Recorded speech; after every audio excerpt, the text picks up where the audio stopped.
Ya estamos grabando. Bueno, bienvenidos todos a esta clase de escatología bíblica, es escatología por temas. Y hace 8 días iniciamos nosotros el estudio de el tema del arrebatamiento. Ya hemos hablado en otras oportunidades acerca del arrebatamiento y el arrebatamiento es doctrina conocida entre todos, pero hay cosas que quizá no tienen la claridad en nuestra cabeza. Y eso se lo decía hace 8 días. Es que cuando uno habla con algunas personas, parece ser que creen en el arrebatamiento, pero no tienen una base doctrinal sólida para argumentar a favor de él, para decir la verdad acerca del tema. Y se encuentra uno con una cantidad de objeciones con respecto al tema. Por ejemplo, la primera objeción que tratamos nosotros hace 8 días, porque algunas personas dicen que el arrebatamiento no se menciona en la Biblia, que la doctrina del arrebatamiento no es una doctrina bíblica, la doctrina del arrebatamiento no es una doctrina que se enseña en la Sagrada Escritura, la doctrina del arrebatamiento no es una doctrina en la cual el cristiano deba creer. Y esto, pues nosotros lo vimos hace 8 días, lo estudiamos hace 8 días y creo que quedó claro el tema. ¿Cuál tema? El tema de que la doctrina del arrebatamiento, pregunta, ¿es mencionada o no es mencionada en la Sagrada Escritura? ¿La palabra arrebatar o arrebatados aparece o no aparece en la Biblia? ¿El Señor sí enseña que volverá o no volverá por los suyos, por su iglesia? Sí es cierto o no es cierto. ¿Sí está demostrado en la Biblia o no está demostrado en la Biblia? Y si se acerca a usted a algún contradictor que le dice, no, es que eso no está en la Biblia, ¿usted de qué manera le responderá? Dele al menos una cita bíblica, por favor, que corrobore el tema. Dele al menos una cita bíblica que hable claramente acerca del tema del arrebatamiento. Y le dije que la cita bíblica más importante que usted pueda encontrar en la Biblia se encuentra en el Evangelio según San Juan, capítulo 14, muy bien, versículos del 1 al 3, y que tiene su referencia también, o como su versículo hermano, en Primera de Tesalonicenses, capítulo 4, podríamos decir a partir del versículo 13 y hasta el versículo 18. Entonces, dése cuenta que Biblia sí hay, versículo sí hay. La doctrina del arrebatamiento es mencionada en la Biblia y por nombre. Dice, seremos arrebatados. O sea que esta doctrina no es una invención humana, ni su terminología tampoco es una invención humana. Ahora nos encontramos con otras objeciones, no solamente con esa. Nos encontramos con al menos unas 6 objeciones, dijimos hace 8 días, con respecto a este tema doctrinal. La primera es que el arrebatamiento no existe. La segunda tiene que ver con cuando el Señor venga. ¿Hasta dónde es que viene el Señor? A ver si el tema está claro. ¿Hasta dónde es que viene el Señor en en el momento o el día del arrebatamiento? ¿Hasta dónde viene? Muy bien. ¿Hasta el primer cielo o hasta las nubes o hasta el aire? Cualquiera de esas tres respuestas usted las puede dar, porque las tres respuestas pues son mencionadas en la escritura, ¿no? Cuando la escritura habla del cielo, pues se refiere al primero. El primero porque es el cielo que contiene las nubes, es el cielo que contiene el aire. Muy bien, cuando el Señor venga hasta las nubes, la pregunta es, el Señor cuando venga a arrebatar, ¿a quiénes viene a arrebatar? Y ahí es donde se crea la objeción. Repito, cuando el Señor venga a arrebatar, porque ya está claro que sí viene a arrebatar, ¿cierto? Entonces, cuando el Señor venga a arrebatar, ¿a quiénes viene a arrebatar? ¿A quiénes va a arrebatar? Y ahí es donde se pueden dar una cantidad de respuestas, pero ahí es donde se crea la objeción. Ahí es donde se crea la objeción. Entonces yo le pregunto a usted y usted va respondiendo. Ah, bueno, ya va respondiendo. Cuando el Señor venga hasta las nubes, ¿por quiénes viene? ¿A quiénes va a arrebatar? ¿A quiénes? Responda, por favor. La pregunta es para todos los que están conectados a esta hora. Dice que hay 17 personas conmigo conectadas, me imagino que hay más. Y la pregunta es para todos. O sea que la respuesta también le compete a todos. ¿Por quiénes? ¿Por quiénes? Siga contestando, gracias, siga respondiendo, los que duermen, la iglesia, los escogidos, los creyentes por iglesia y los que duermen, siga contestando, muchas gracias. No deje de responder, no deje de contestar. Ya teníamos nosotros respuestas arriba, yo no las leí. Dice, a sus hijos los creyentes, a los escogidos, a los que duermen y a su iglesia. Abajo dice, a todos los que creyeron en él, a los creyentes, por mí. Creyentes, primero los muertos físicamente siendo salvos y luego los que vivieron en Cristo, a los que creen en Jesucristo. Muy bien. Bueno, aquí se crea la objeción. Sí, aquí se crea la objeción. ¿Por qué? Porque hay muchos que enseñan,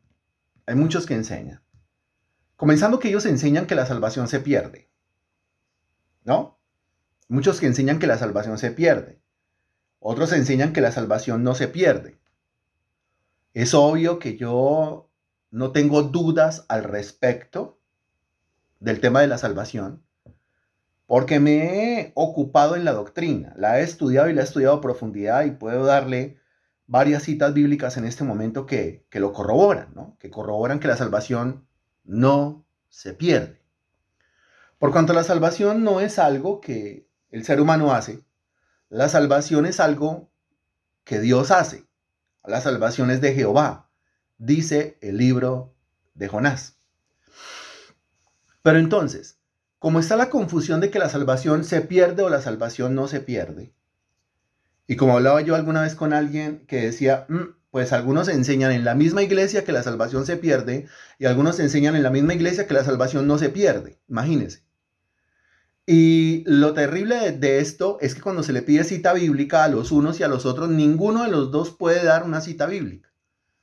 La mayoría de las personas que enseñan que la salvación se pierde no pueden dar cita bíblica, y la mayoría de las personas que enseñan que la salvación no se pierde tampoco pueden dar cita bíblica. Entonces, ¿de dónde sacan las ideas de que se pierde o no se pierde? Las sacan de alguien que les dijo, y así jugamos como el teléfono roto. Lastimosamente el cristiano no está formado en doctrina, el cristiano no está formado en teología. El cristiano está jugando el teléfono roto. Alguien dijo, la salvación se pierde. Cuide la salvación porque la salvación se pierde. De ahí en adelante todos los que escuchen eso, pues seguirán diciendo lo mismo. Y si alguien dijo, la salvación no se pierde porque la salvación es una obra de Dios, entonces de ahí en adelante todos dirán lo mismo. Pero no vale que yo juegue el teléfono roto. Porque no vale que yo me la pase repitiendo lo que los demás dicen sin tener un argumento, porque no vale jugar a la repetición de la repetidera. Lo que vale es que yo le afirme algo, ya sea que la salvación se pierde o no se pierde, pero que se lo demuestre con el argumento bíblico. Entonces, con argumento bíblico, eso es con argumento bíblico, esta no es una clase de escatología, perdón, no es una clase de soteriología, sino una clase de escatología. ¿Qué es soteriología? Soteriología es la doctrina de la salvación. Entonces, no vamos a hablar hoy de salvación y no le voy a dar los textos bíblicos que demuestran que la salvación no se pierde, porque no se trata de eso, ya que es una clase de escatología. Pero aquí nos toca hablar un poquito acerca del tema. Porque como hay un malentendimiento en el tema de que si la salvación se pierde o no se pierde, pues de ahí en adelante se crea la objeción con respecto al tema del arrebatamiento o al tema de los individuos que son arrebatados el día que el Señor venga a trasladar a su iglesia. Algunos van a enseñar pues que el Señor viene por todos los creyentes, muy bien. El Señor viene por todos sus escogidos, muy bien. El Señor viene por toda su iglesia, muy bien. El Señor viene por todos sus hijos. Pero ahí entra la objeción, porque dice, bueno, ¿y qué de esos hijos o qué de esos creyentes que no se han portado del todo bien? ¿Qué de esos hijos, qué de esos creyentes que en su conducta se parecen más a mundanos, se parecen más a impíos que realmente a cristianos? Entonces ahí viene no solamente la contradicción, no solamente la objeción, sino también la postura.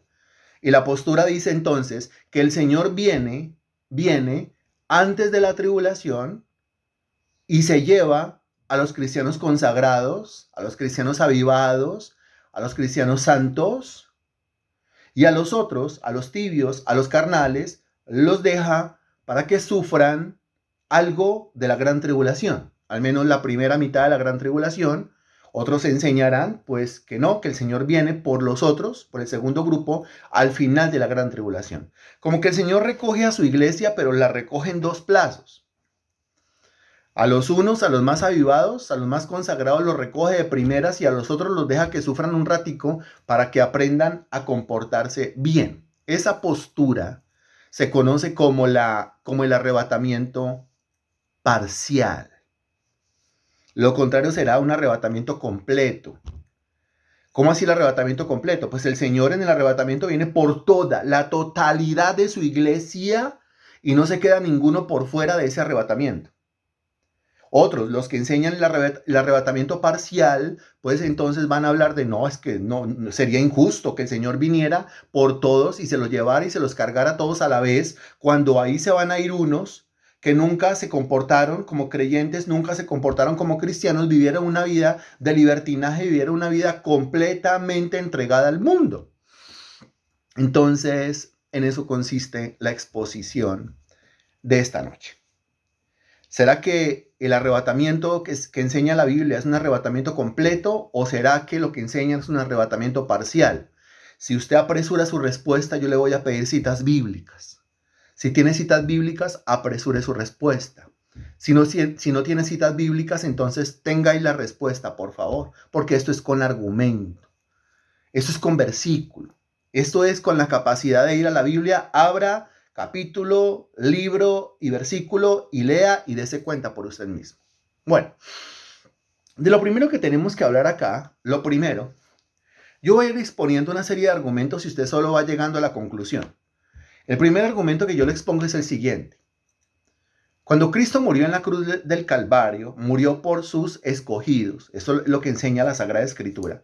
Que Dios nos escogió desde el principio para salvación. Eso está en 2 de Tesalonicenses, búsquelo por favor. 2 de Tesalonicenses, capítulo 2, versículo 13. Búsquelo por favor. Me avisa cuando ya.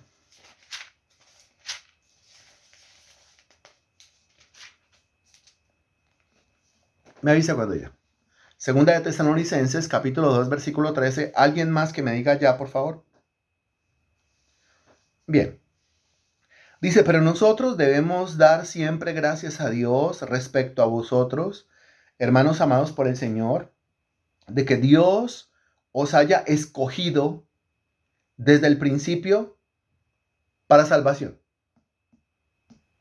Algunos pelean contra la doctrina de la elección. La doctrina de la elección está aquí expuesta en este versículo. Habla de escogidos para salvación. No me lo estoy inventando yo. Y no se lo inventa aquella persona que defiende la doctrina. Sencillamente ahí dice, ¿sí? Pero cuando yo hablo de escogidos para salvación, pues yo tengo que tener claro que yo debo tener los versículos para lograr argumentar. O si no me puedo estar metiendo en un problema. Aquí dice, Dios os haya escogido desde el principio para salvación. Dios escogió para salvación al individuo. Ahora mire cómo termina el versículo. Dice, mediante la santificación por el Espíritu y la fe en la verdad. Lo que describe a continuación es todo lo que Dios hace a partir del momento de la elección en ese proceso salvador. Y lo que dice es, Dios ya me escogió para salvación. Después dice, mediante la santificación por el Espíritu. ¿Quién es el que se encarga de mi santificación? Ahí dice claramente, el Espíritu Santo. Y la fe en la verdad. El tema es, ¿de dónde saco yo la fe? Si la Biblia dice que eso es don de Dios, Efesios 2.8. La Biblia dice que no es de nosotros, Efesios 2.8. Y la Biblia dice que Dios reparte una medida de fe a cada uno, Romanos capítulo 12, versículo 3. Dese cuenta usted que Dios es el que escoge, el Espíritu Santo es el que santifica, Dios mismo me da una medida de fe, versículo 14, a lo cual os llamó mediante nuestro evangelio. ¿Quién me llamó a creer en el evangelio? El que me llamó a creer en el evangelio fue el mismo Dios. O sea que dése cuenta que aquí Dios se ha encargado de la elección, Dios se encarga de la santificación, Dios se encarga de darme la fe, Dios se encarga de llamarme, y después dice, a lo cual os llamó mediante nuestro evangelio, para alcanzar la gloria de nuestro Señor Jesucristo. ¿Quién es el que me lleva a la gloria? ¿El arrebatamiento es algo que yo hago por mí mismo? No, el arrebatamiento es algo que Cristo hace por mí. Cristo viene a recogerme. Así Cristo venga hasta las nubes y me diga a mí, bueno, listo, a usted lo que le toca es subir de la tierra hasta las nubes, igual yo no voy a poder subir. El que me sube de la tierra hasta las nubes es el mismo Espíritu de Dios. Dios se encarga de la elección, Dios se encarga de la santificación, Dios se encarga de la fe, Dios se encarga de llamarme, Dios se encarga de glorificarme. Por eso el libro de Jonás dice que la salvación es de Jehová, porque es Dios el que se encarga. Y en ningún momento dice, bueno, ya les di la salvación, ahora cuídenla, no la vayan a perder. Eso no está en la Biblia, mi estimado hermano en Cristo. Eso no está en la Biblia. Lo que sí está en la Biblia, busque por favor el libro de Judas, que es el libro que está antecitos del primer capítulo de Apocalipsis. Lo que sí está en la Biblia, búsquelo. Recuerde que es el libro de Judas. Lo que sí está en la Biblia, el libro de Judas, versículo 24, Judas 24. No me va a preguntar qué capítulo, no va a pasar por esa vergüenza, ¿listo? Judas versículo 24, me avisa cuando ya. ¿Ya? Versículo 24 dice, y a aquel que es poderoso para guardaros sin caída y presentaros sin mancha delante de su gloria con gran alegría. Aquí hay dos acciones de Dios. Uno dice que Dios es poderoso para guardarme sin caída. Es decir, si yo no caigo, o al menos si caigo, pero la caída no es definitiva, sino que si caigo y vuelvo a levantarme, aunque lo que dice el versículo es que Él es poderoso para guardarme sin caída, la pregunta es, ¿quién es el que me mantiene de pie? ¿Quién es el que me mantiene de pie? Ahí dice claramente, el que es poderoso para guardarme sin caída. Entonces, uniéndolo a 2 de Tesalonicenses capítulo 2, versículo 13, Dios es el que escoge, Dios es el que santifica, Dios es el que me da fe en la verdad, Dios es el que me llama, Dios es el que me glorifica y Dios es el que me guarda sin caída. Ahora mire lo que dice, y presentarme sin mancha delante de su gloria con gran alegría, que sería como lo mismo de santificarme de 2 de Tesalonicenses 2:13, pero aquí dice presentarme sin mancha delante de su gloria con gran alegría. Aquel que es poderoso para guardarme sin caída y aquel que es poderoso para presentarme sin mancha delante de su gloria. Si yo me voy a presentar sin mancha delante de él, ¿a quién le voy a deber el presentarme sin mancha delante de él? ¿A quién le voy a atribuir la gloria al presentarme sin mancha delante de él? ¿A quién será? ¿Será que yo le voy a decir, Señor, aquí vengo con mis manos limpias porque yo mismo me he limpiado las manos? Aquí vengo con mi vida sin mancha porque yo mismo he descontaminado y he santificado mi vida. La pregunta es, ¿a quién yo le debo esto? ¿A quién se lo debo? Por eso y por otras razones, y las razones son enormes, grandísimas, se nos puede ir toda la clase hablando solamente de esto. Por eso es que la Biblia dice que la salvación es de Jehová. Ahora, en este primer argumento, lo que estamos diciendo es que si la salvación es de Jehová y el Señor es el que escoge y el Señor es el que da el arrepentimiento y el Señor es el que da la fe y el Señor es el que santifica y el Señor es el que me llama y el que me justifica y el Señor me guarda sin caída y el Señor me presenta sin mancha delante de él y el Señor es el que me arrebata y me lleva a la gloria, si la salvación es de Jehová, dígame, ¿cuántos de los que el Señor escogió, cuántos de los que el Señor les concedió el arrepentimiento, cuántos de los que el Señor les concedió la fe, cuántos de los que el Señor santificó, cuántos de los que el Señor llamó, cuántos de los que el Señor guarda sin caída, cuántos de los que el Señor presentará sin mancha delante de él, cuántos de ellos serán arrebatados?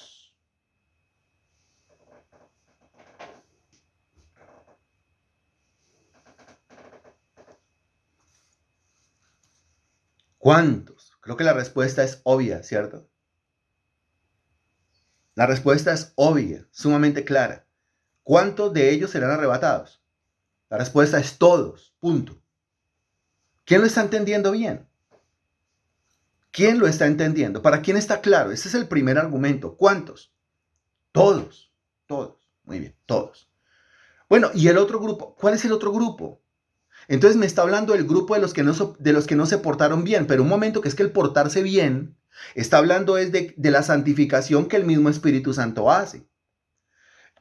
Cuando usted habla de ese grupo de los que no se portaron bien o que se comportaron más como mundanos, como impíos, que realmente como cristianos, usted tiene que acordarse que es que Dios nos guarda sin caída y Dios nos presenta delante de Él sin mancha.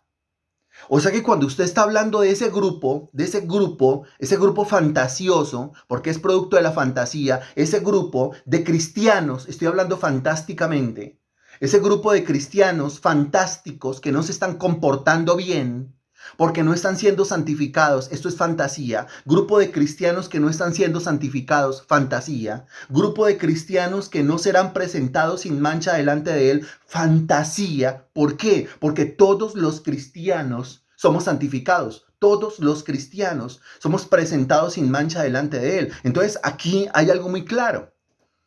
Es que el que no se va en el arrebatamiento sencillo, el que no se va en el arrebatamiento no es porque pertenezca a un segundo grupo de cristianos. El que no se va en el arrebatamiento es sencillamente porque, complete usted, a ver si lo estamos entendiendo. El que no se va en el arrebatamiento es sencillamente, ¿por qué? Complete usted, por favor. Porque no es salvo, porque nunca fue salvo, porque no es creyente, porque no es escogido, porque no es cristiano, porque no es excelente, estimado hermano en Cristo. Porque no es hijo de Dios, porque no es hijo, no es hijo, no es hijo. Porque es que si usted lo llama, mire, si usted lo llama carnal, tiene que estar hablando de un cristiano, porque los cristianos son carnales. Si usted lo llama tibio, tiene que estar hablando de un cristiano, porque los cristianos somos tibios. Pero si es cristiano, aunque sea carnal, si es cristiano, aunque sea tibio, es escogido por Dios para salvación. Ahora, ¿cuál es el tema? Que la salvación al cristiano se le tiene que notar. ¿Y cómo se hace para que al cristiano se le note la salvación? Por medio de la santificación. Por medio de ir presentando su vida sin mancha delante de Dios. Recuerde que eso es obra de Dios. Entonces el tema es que si no se fue en el arrebatamiento, no es porque sea un cristiano que no alcanzó un nivel de conducta, es sencillamente porque nunca fue cristiano, sencillamente porque nunca fue creyente, nunca fue salvo, nunca fue escogido para salvación. Punto. Así de sencillo. Así de sencillo. Porque entonces estamos nosotros, ojo que entro al segundo argumento, al segundo punto de argumentación, estamos nosotros condicionando el arrebatamiento a nuestro buen comportamiento. Ojo esto, eso es delicadísimo. Estamos condicionando nosotros el arrebatamiento a nuestro buen comportamiento. Y si yo condiciono el arrebatamiento a mi buen comportamiento, si el arrebatamiento dependiera del buen comportamiento, si el arrebatamiento dependiera de la buena conducta, yo sé que hay algunos que son bien fariseos. Algunos que son bien fariseos y entonces creen que su comportamiento sí es bueno, pero el comportamiento de los demás, ese no es bueno, ese es pésimo, ese es malo. Pero entonces, mire lo que acaba de responder Mario, que está excelente. Si yo estoy condicionando el arrebatamiento al buen comportamiento, entonces yo estoy creyendo que el arrebatamiento es por obras. Y si yo estoy creyendo que el arrebatamiento es por obras mías, por obras nuestras, entonces yo ya no estoy en la gracia, yo ya no estoy en la fe. Ahora yo estoy en la ley y yo estoy en las obras. Y yo le pregunto a usted, concluimos pues que el hombre es justificado por la fe sin las obras de la ley. ¿Qué significa? Que por medio de las obras de la ley ninguno va a poder ser salvo. Entonces no puede ser que yo crea, yo soy salvo por gracia, pero soy arrebatado por obras. ¿Cómo le parece? Y así es la mayoría de cristianos. La mayoría de cristianos creen que son salvos por gracia, pero son arrebatados por obras. Entonces, como son salvos por gracia, gracias Señor, tú me diste vida cuando yo estaba muerto en delitos y pecados, pero de ahí en adelante me toca a mí completamente miedoso, medroso, paniqueado, cuidar mi salvación porque puede ser que yo no alcance el nivel, el tope, el pico, el estándar adecuado de buen comportamiento y puede ser que yo me quede. Ahora, ¿en qué parte de la Sagrada Escritura usted encuentra que el Señor le dice, mire, yo los salvo por gracia, pero de ahí en adelante tienen que ganarse el resto por obras, hasta el arrebatamiento? El que no tenga unas obras propias, unas obras innatas, que alcancen el estándar, que alcancen el nivel, que alcancen el tope, pues entonces no se va en el arrebatamiento. Y si no se va en el arrebatamiento, entonces me va a tocar venir por ese grupo después, porque se quedaron del bus, porque yo les dije que era a las 6 de la mañana y no llegaron a las 6 de la mañana y pues de malas, ya el bus salía. Entonces, ¿por ustedes cuándo vengo? No, por ustedes vengo la otra semana. Y esto no es un bus y no es un paseo. Es más, llegar puntual al arrebatamiento. Yo he escuchado a algunos que dicen, cuando el Señor venga hasta las nubes, yo tengo que estar puntual ahí. Yo tengo que estar puntual. ¿Y cómo hago yo para subir hasta las nubes? ¿Cómo hago yo para llegar puntual hasta las nubes? Piénselo por un momento. Es el Señor el que me hace estar puntual ahí. Si el Señor no me hace estar puntual ahí, yo nunca llegaría. Ahora, si el Señor condiciona algo a las obras, yo nunca alcanzaría ese algo. Si el Señor condiciona algo a mis obras o a mi buen comportamiento, como por ejemplo el arrebatamiento, entonces nunca yo sería arrebatado. Yo quiero decir esto lentamente porque necesito que usted me lo entienda perfectamente. Si el arrebatamiento está condicionado a su buen comportamiento, entonces usted nunca será arrebatado. Si el arrebatamiento está condicionado a mi buena conducta, entonces yo nunca seré arrebatado. Porque el estándar de la buena conducta, escúcheme, no es el estándar que usted cree que es. El estándar de la buena conducta es nada más y nada menos que la conducta del Señor Jesucristo. Si el Señor dice que solamente viene por aquellos que se estén comportando al 100% como se comportó el Señor Jesucristo, ¿quién de los que estamos en esta clase se irá en el arrebatamiento? Se lo repito. Si el Señor dice, yo solamente voy a venir y me voy a llevar a los que se estén comportando 100% como se comportó mi Hijo Jesucristo, entonces ¿quién de los que estamos aquí conectados se irá en el arrebatamiento? Bueno.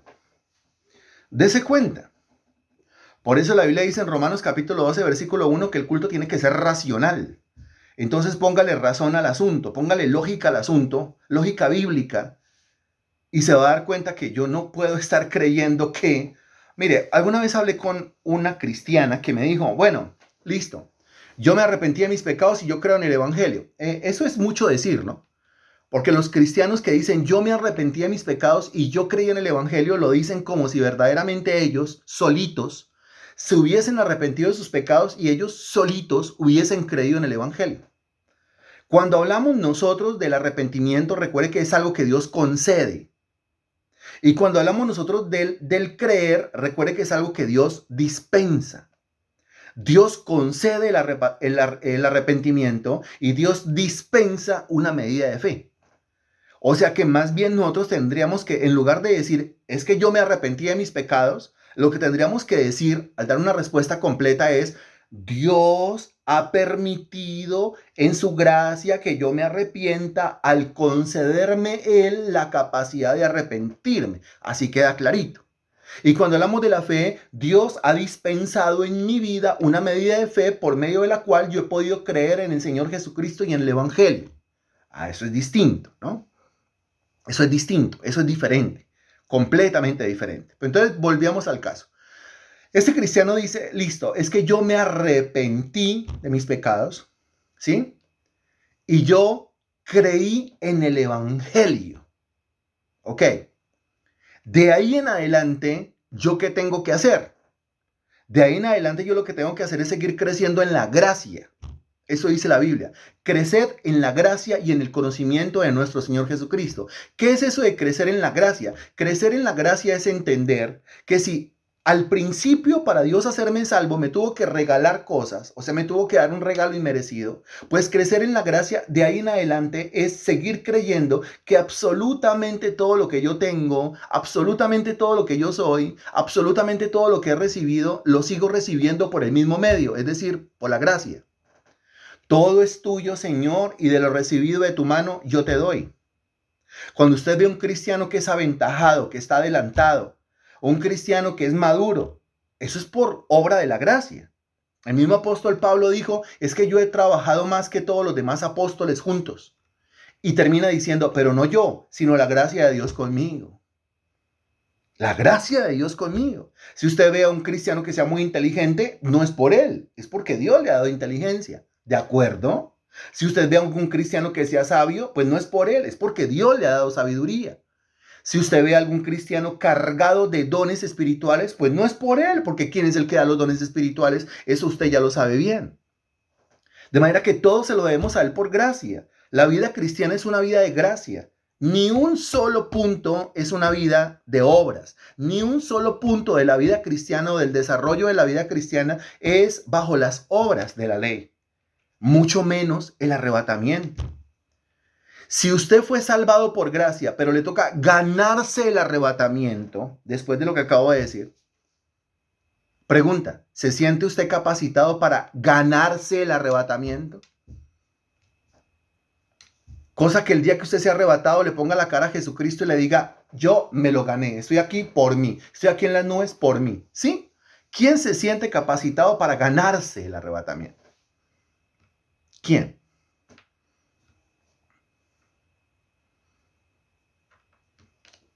Bueno, y usted dirá, porque estaba yo en el caso de esta cristiana que me dijo, es que yo me arrepentí de mis pecados y yo creí en el evangelio. Pero ¿qué pasa? Si el día del arrebatamiento precisamente el Señor viene y me encuentra a mí pecando. Y me encuentra a mí pecando. Y yo sé que esa pregunta la hace más de un cristiano. Preciso llegó el día del arrebatamiento y preciso me dio por pecar. Y entonces esta decía, pues me quedo. Bueno, ¿y se queda y qué? Dice, pues me quedo y después el Señor tendrá que venir por mí después. ¿Ah, sí? Miren que en un momentico se inventó un poco de doctrinas perversas, pervertidas, torcidas que no están en la Biblia. Ahora, usted me dirá, ¿y acaso no puede pasar? Y yo le digo, con la Biblia abierta, yo le digo, pues no. Pues no, ¿por qué? Porque es que ya leímos nosotros en los últimos dos versículos, es el versículo 24 del libro de Judas, que Dios es poderoso para guardarme sin caída. ¿Usted qué evangelio fue el que creyó? ¿En qué perversión de evangelio es que usted nació?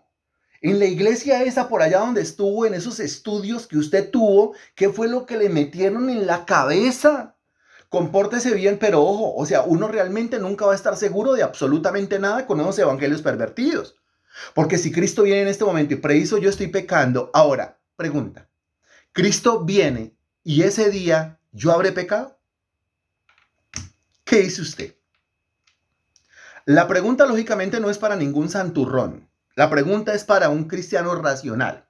Cristo viene, a ver, Cristo viene mañana. Sí, Cristo viene mañana, mañana viernes. Ok. Y al venir el viernes, ¿yo habré pecado o no habré pecado? El viernes, ¿voy a pecar o no voy a pecar? ¿Qué dice usted? Recuerde que el pecado es desde la mente. El pecado es de pensamiento, el pecado es de sentimiento, el pecado es de palabra, el pecado es de obra, el pecado es de omisión. ¿Alguna clase de pecado habrá en mi vida? Claro que sí. Alguna clase de pecado habrá en mi vida. Cuando el Señor venga, el Señor me encontrará con alguna clase de pecado en mi vida. Ok, entonces, ¿qué va a pasar conmigo? Ah, no, pues yo me voy a quedar lógicamente, porque el Señor no me va a poder llevar así, porque el Señor viene a arrebatar solamente a los santos, a los santos. Pero ¿qué clase de santos? ¿Los que han sido santificados por el Espíritu Santo o los que se han santificado ellos solitos? Pues yo no he podido santificarme solito en absolutamente nada de lo que he querido. El cambio que ha tenido mi vida, se ha obrado gracias a la obra del Espíritu Santo. Pero si yo sigo creyendo esas barbaridades, póngale lógica, si se siguen creyendo esas barbaridades, entonces esa lógica bárbara me va a llevar a concluir que cuando Cristo venga, ¿a cuánto se va a llevar? La lógica bárbara, o que estoy hablando de una lógica bárbara. La lógica basada en ese evangelio pervertido me dice que cuando Cristo venga, ¿a cuántos se va a poder llevar? A ver quién me está entendiendo desde la clase de lógica de la cual yo estoy hablando. ¿A cuántos se podrá llevar? Desde esa lógica bárbara, desde esa lógica pervertida, ¿a cuántos entonces?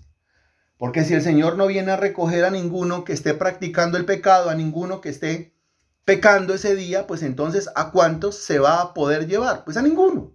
Entonces usted se imagina el Señor viniendo hasta las nubes y sin poderse llevar a nadie, porque vino hasta las nubes y a los que venía a recoger no eran 100% exactos en cuanto a su santidad. Entonces, pues se quedaron para cuándo. No, eso es una barbaridad decir esto. Eso no aparece en la Sagrada Escritura. Bueno, y usted me dirá, ¿y el cristiano ese sinvergüenza, el cristiano ese que nunca se ajuició con Dios, el cristiano ese que nunca se enderezó con Dios, el cristiano ese que... Es que ese nunca fue cristiano. ¿Cuál cristiano? Deje ponerle el título de cristiano, que es que le queda grande. Los cristianos enderezamos nuestra vida gracias a la potencia del Espíritu Santo. Deje de decir que hijo de Dios. ¿Por qué dice que hijo de Dios? ¿Porque tiene una Biblia debajo del brazo? No, eso no es un hijo de Dios. ¿Por qué dice que hijo de Dios? Porque iba a la iglesia muy de vez en cuando. Mire, hay gente que yo no le puedo asegurar que sean salvos. Van a la iglesia de vez en cuando. Pasan los años, nunca se comprometen con el servicio a Dios. Siempre tienen peros para hacer algo para Jesucristo. ¿Usted se atrevería a decir que es que son salvos? Me atrevería a decir que son unos completos sinvergüenzas, que tendrían que revisar su vida espiritual con Dios, ellos solitos con Dios, a ver si sí o a ver si no. Porque el cristiano que se respete, el cristiano genuino, ha enderezado su vida delante de Dios. ¿Quién lo está entendiendo?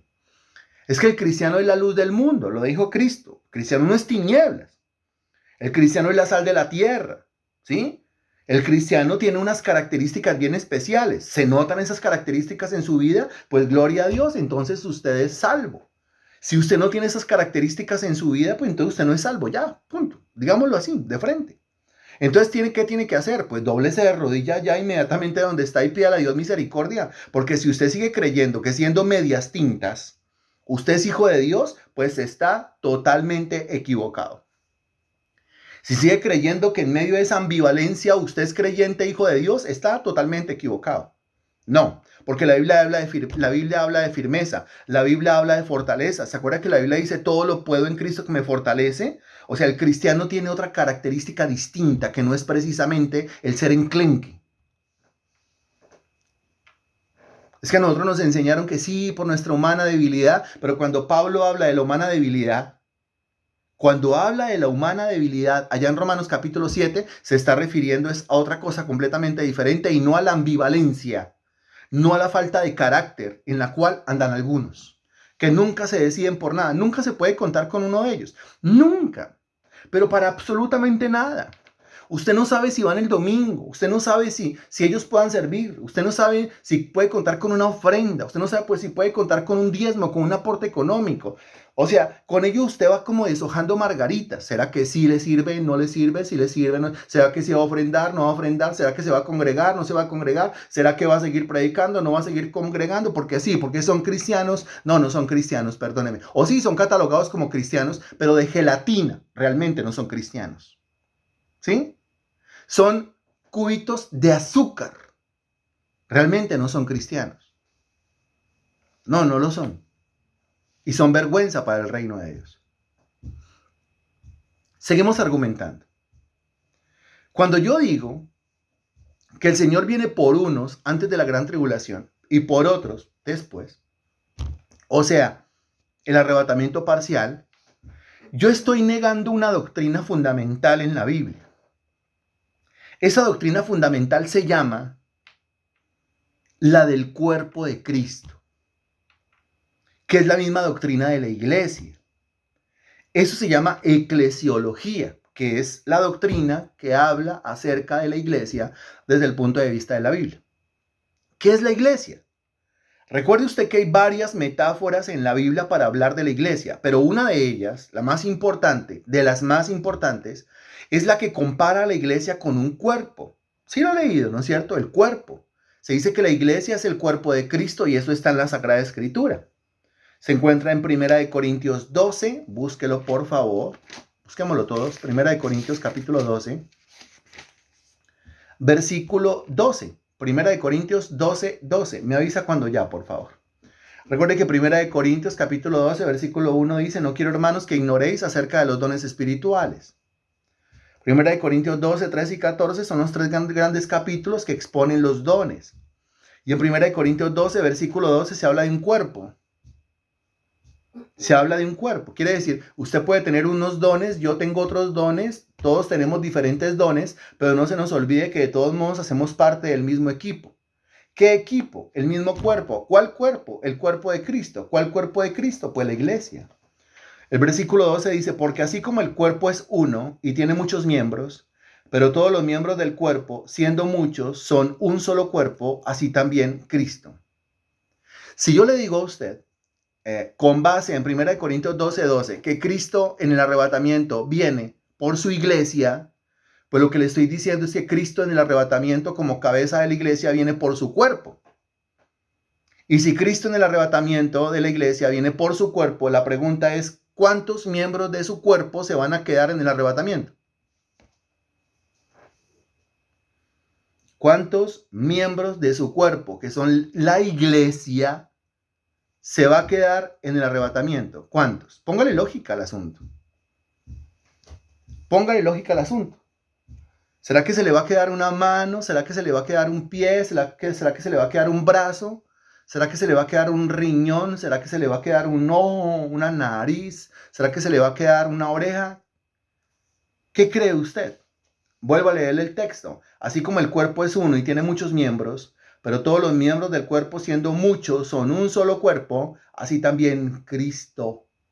Porque por un solo espíritu fuimos todos bautizados en un cuerpo, sean judíos o griegos, sean esclavos o libres, y a todos se nos dio a beber de un mismo espíritu.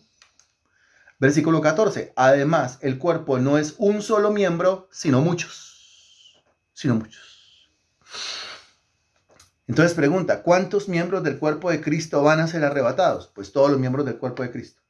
¿Habrá algún miembro del cuerpo de Cristo que se quede del arrebatamiento? No, ninguno. ¿Por qué? Porque el Señor tendría que amputarse algún miembro, quitarse algún miembro para poder arrebatar a la iglesia parcialmente. Con esto lo que estamos demostrando es que la postura del arrebatamiento parcial, complete usted, arrebatamiento parcial, complete usted, esa postura que enseña que el Señor viene por un grupo, primero por un grupo, después por el otro y después por el otro, esa postura, eso es, complete usted, a ver si ya lo estamos entendiendo.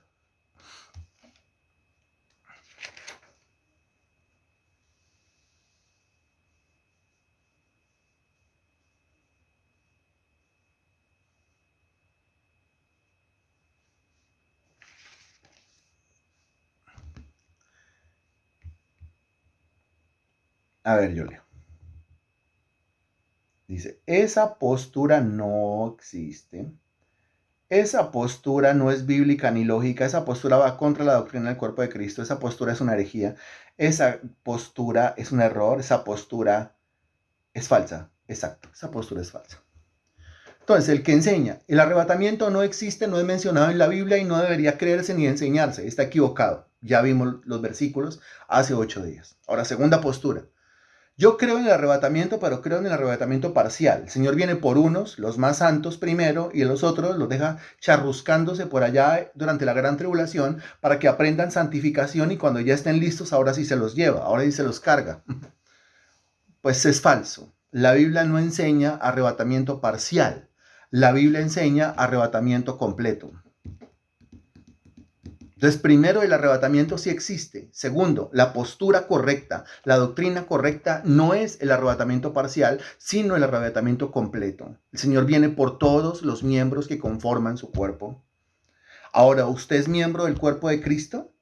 ¿Se ha arrepentido de sus pecados? ¿Cree en el Evangelio? Pero sobre todo, la prueba de la salvación es la santificación. Su vida está cambiando, su vida es diferente, su compromiso con Dios es al máximo, tiene una vida de servicio a Dios, se ha reconocido como siervo, esclavo del Señor Jesucristo. De esa manera se está desarrollando la gracia en su vida, pues entonces usted es un verdadero hijo de Dios. Entonces usted es un verdadero escogido para salvación. Entonces usted es un verdadero creyente. Si es un verdadero creyente, pues le tengo noticias. El Señor viene por usted. ¿Y el Señor viene por usted cuándo? Bueno, eso serán otras posturas que comenzamos a ver dentro de 8 días, ¿no? Porque las posturas que siguen son, bueno, el Señor viene antes de la gran tribulación. Deme versículos. El Señor viene a la mitad de la gran tribulación. Deme versículos. No, el Señor viene al final de la gran tribulación. Deme versículos. Comenzando que usted encuentra, mire, aquí entre nos. Usted encuentra muchos cristianos que cuando se habla de la gran tribulación, ellos preguntan, ¿qué es la gran tribulación? ¿Qué es la gran tribulación? ¿Cómo así? ¿Cómo así? Es que usted no puede entender el poder del arrebatamiento, la gracia del arrebatamiento, la bendición del arrebatamiento, si no entiende la gran tribulación. Por eso, cuando nosotros acabemos aquí de hablar del tema del arrebatamiento, nos vamos a meter derecho a hablar de la gran tribulación.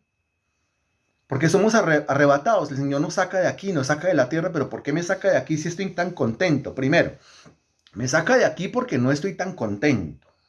¿O quién en esta tierra está así contentísimo? ¿Quién en esta tierra está así, pero encariñado? ¿Quién en esta tierra está así, pero súper acostumbrado? ¿Quién en esta tierra está así, pero súper amañado? ¿Quién de los que están aquí presentes se siente súper amañado, súper contento, súper realizado? Cosa que dicen, no, es que yo no me quiero ir. ¿Yo para qué me voy a ir? ¿Quién? Responda, por favor.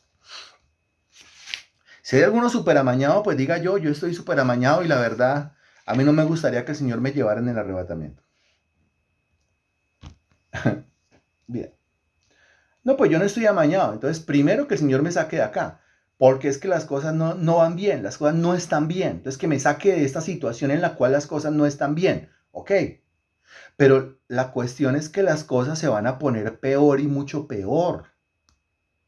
Y cuando digo que las cosas se van a poner peor, mucho peor, a eso es a lo que la Biblia lo llama la gran tribulación, que es un periodo de 7 años en los cuales las cosas se van a poner peor y mucho peor. ¿Qué tan peor? Pues ese será el tema que vamos a estudiar pues más adelante. Por ahora estamos nosotros hasta ahora en el tema del arrebatamiento. Cuando se estudia en la Sagrada Escritura la doctrina, la siguiente doctrina, yo no me entiendo, sí, no, es que ¿quién? No, es que ¿quién? ¿No es cierto, Pepe? No. O sea, si le dan a uno a escoger, mire, le dieron a escoger alguna vez al apóstol Pablo, quedar vivo o morir. Y él dice, para mí el vivir es Cristo y el morir es ganancia. Dice, aunque no sabría qué hacer. Porque si me voy ya, pues yo gané. Pero si me quedo todavía, pues me quedo a servir. Si yo me quedo con la intención de servir, me quedo con la intención de batallar, de seguir peleando, ¿no? No con la intención de seguir disfrutando. Nuestros disfrutes aquí en la tierra son tan efímeros. ¿Lo son o no lo son? Nuestros disfrutes aquí en la tierra son tan efímeros. Dinero, salud, amistades, vacaciones, efímero o no efímero. La quincena, la mensualidad, la prima, la liquidación, la ancheta, efímero o no efímero, efímero. Eso pasa y pasa muy rápido. Entonces yo quiero entrar a un plano en el cual lo efímero ya no exista. Y ese plano es el plano celestial, es el plano espiritual, donde las cosas son permanentes. Por eso no estamos conformes nosotros estando acá. Y el Señor está a punto de cambiar eso para todos nosotros.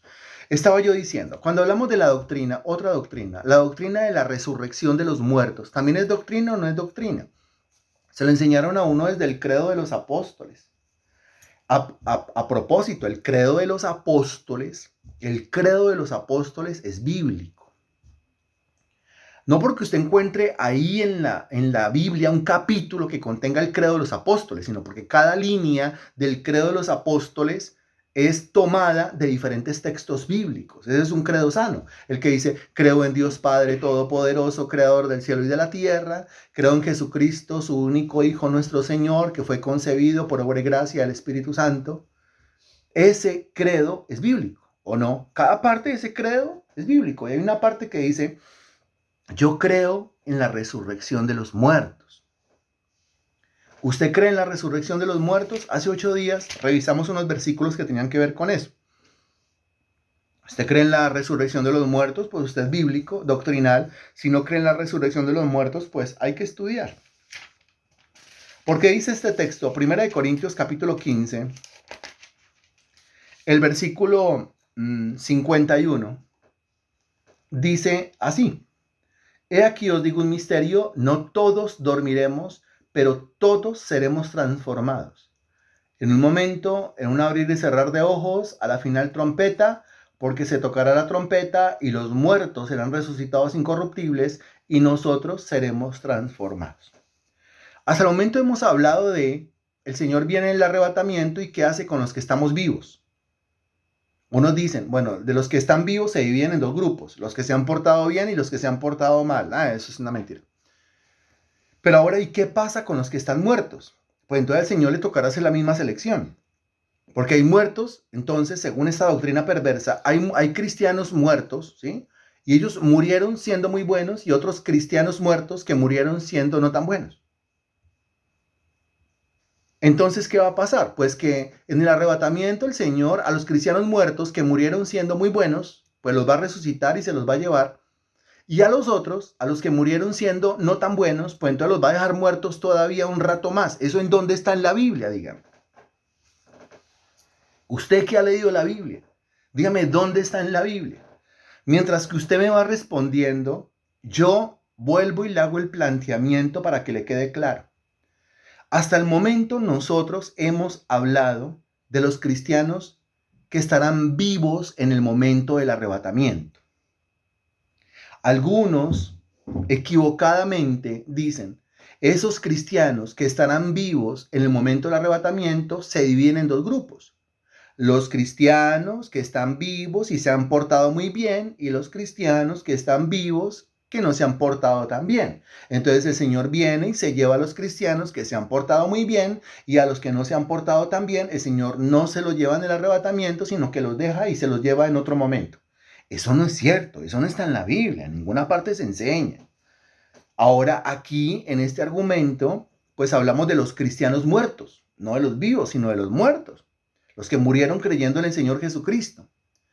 Si aplicamos la misma lógica pervertida, pues entonces los cristianos muertos también se dividen en 2 grupos. Unos, los cristianos muertos que murieron siendo muy buenos y los cristianos muertos que murieron siendo no tan buenos. ¿Qué va a hacer el Señor entonces? Cuando vengan el arrebatamiento, como dice la Escritura, que los muertos serán resucitados primero, pero el Señor tendrá que resucitar solamente a los muertos que se han comportado muy bien y a eso se los va a llevar. Porque a los otros, a los cristianos muertos que no se comportaron tan bien, a esos no se los va a llevar, a eso los va a dejar ahí un ratico. Ahora mire la confusión. Si los deja ahí un ratico, o sea, digamos que medio se entendería que deje a los cristianos vivos para que sufran la gran tribulación, para que a punta de tribulación sus vidas sean cambiadas. Pero en el caso de los cristianos muertos que murieron no siendo tan buenos, los sigue dejando en la tumba. Entonces, ¿ellos cuándo van a alcanzar un nivel de comportamiento superior? Pues nunca, porque están muertos y seguirán muertos. Entonces, ¿cuándo va a cambiar su conducta? Cosa que el Señor ahora los encuentre con un mejor comportamiento y se los pueda llevar. Pues nunca va a mejorar su conducta. ¿Eso qué quiere decir? Eso quiere decir que es una completa mentira. No hay 2 grupos de cristianos que serán arrebatados en 2 diferentes momentos, en 2 diferentes tiempos. El arrebatamiento es un solo tiempo, Pin, viene por los suyos, los escogidos, viene por su iglesia, viene por sus hijos, viene por los creyentes, viene por los que mismo guarda, por los que él mismo presenta delante de él sin mancha, viene por ellos. Tanto los que están muertos como los que están vivos. Muy bien. Y si murió siendo cristiano, pero se parecía más bien a un impío, pues entonces ese murió siendo impío. No murió siendo cristiano. Nunca fue cristiano. Siempre fue un impío, pero aparentó que era cristiano. Es que me encuentro yo a cristianos que dicen que es que el arrebatamiento es un pago por el servicio a Cristo. ¿Cómo le parece esto? Y con esto yo ya voy terminando. Dicen, Freddy, alguien me lo dijo un día, Freddy, es que el arrebatamiento es un pago, es el salario que el Señor le da a aquel que le ha servido, a aquel que le ha predicado, a aquel que ha intercedido por los demás. Es un pago. El arrebatamiento es un pago, es un sueldo. El arrebatamiento es un galardón. El arrebatamiento es un premio. El arrebatamiento es una corona. ¡Qué mentira! El arrebatamiento no es corona. La Biblia habla de 5 diferentes clases de coronas. Bueno, 6 en total, pero 5 que tienen que ver con el servicio. ¿De esas vamos a hablar? Pues claro que tenemos que hablar.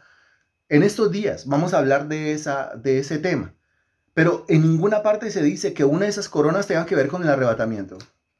En ninguna parte se dice, mire, si usted le sirve a Cristo, si usted predica el Evangelio, el Señor viene por usted.